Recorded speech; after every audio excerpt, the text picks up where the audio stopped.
This video is sponsored by SPO Digital Marketing.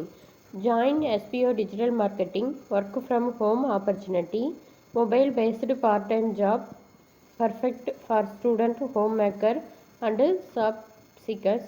Use your free time to earn, no fixed hours.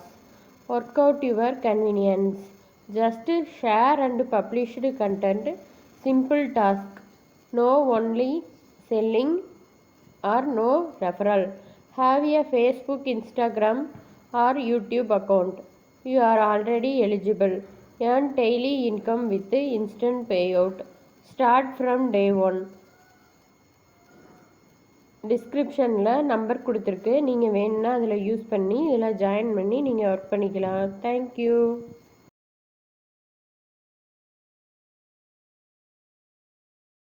Skip பண்ணாதீங்க. பெரிய தப்பு. தினம் 300 ரூபாய் சம்பாதிக்க அரிய வாய்ப்பு. இன்ஸ்டாகிராம், Facebook பயன்படுத்த தெரிந்தால் போதும். Content post and content publishing மூலமா தினம் 300 ரூபாய் சம்பாதிக்கலாம். இந்த வேலை செய்ய 5 நிமிடம் போதும். Work training support, group communication support, all language customer live chat support, முக்கியமா சொந்தமா ஒரு பிசினஸ் ஸ்டார்ட் பண்ற அளவுக்கு உங்களால கற்றுக்கொள்ளவும் முடியும், சம்பாதிக்கவும் முடியும். இந்த வேலை வாய்ப்பு வழங்குவது 5 வருடத்திற்கு மேல ரன் ஆகிட்டு இருக்க நம்ம தமிழ்நாட்டு company school of business organisation private limited. மேலும் விவரங்களுக்கு டிஸ்கிரிப்ஷன்ல கொடுத்திருக்க நம்பருக்கு வாட்ஸ்அப் பண்ணுங்க.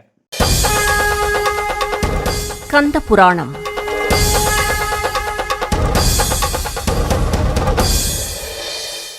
புராணங்களில் வரும் புராணா என்பதன் பொருள் முற்காலத்தில் நடந்தது என்பதாகும். புராணங்களை வேதங்களின் கண்ணாடி என்று சொல்லலாம். அந்த காலத்தில் 18 புராணங்களும் சமஸ்கிருதத்தில் தான் இருந்தது. இந்த 18 புராணங்களில் ஒன்றான கந்த புராணத்தை கச்சியப்ப சிவாச்சாரியார் தமிழில் எழுதினார். இவர் கிபி 12ஆம் நூற்றாண்டில் காஞ்சிபுரத்தில் வாழ்ந்தவர். புராணங்களில் ஒன்றான ஸ்கந்த புராணத்தில் உள்ள சங்கர சங்கிதையின் ஒரு பகுதிதான் 7 காண்டங்களை உடைய சிவரகசிய கண்டம். அதிலிருந்துதான் கச்சியப்ப சிவாச்சாரியார் தமிழில் கந்த புராணம் என்னும் நூலை இயற்றினார். வடமொழி, தென்மொழி என 2 மொழிகளிலும் வல்லவராக இருந்த கச்சியப்பரின் கனவில் முருகன் தோன்றி தமிழர்கள் கந்த புராணத்தின் பெருமையை தமிழில் படித்து ஆனந்திக்கும் வண்ணம் இந்த புராணத்தை இயற்ற ஆணையிட்டார். தன்னால் முடியுமா என்று தயங்கிய கச்சியப்ப சிவாச்சாரியாருக்கு கந்தபுராணத்தின் முதல் அடியான திகட சக்கரம், செம்முகம், ஐந்துளான் என்னும் பதங்களை அசரரியாக முருகப்பெருமானே எடுத்துக் கொடுத்தாராம். திகட சக்கரம் என்றால் திகழ் தசக்கரம் என்று பொருள்.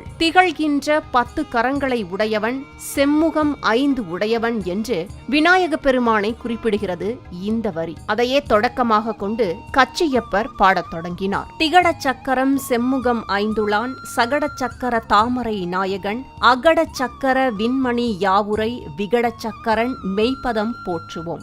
அதாவது திகழ்கின்ற 10 கரங்களையும் 5 செம்முகங்களையும் உடையவன், சக்கராயுதத்தை உடையவன், தாமரை மேல் வீற்றிருப்பவன், எங்கும் நிறைந்திருப்பவன், விகட சக்கரனாகி அந்த விநாயகனின் பாதங்களை வணங்குவோம். இவ்வாறு தொடங்கி கச்சியப்பர் கந்தனின் வரலாற்றை இனிய பாடல்களாக எழுத தொடங்கினார். நாளும் 100 பாடல்கள் எழுதி பரமனின் தாளில் பணிவுடன் வைப்பார். மறுநாள் ஓலைச்சுவடிகளின் பாடல்களில் மெருகேற்றும் திருத்தங்கள் சில காணப்படுமாம். கச்சியப்பர் சங்கர சம்ஹிதையில் இருந்து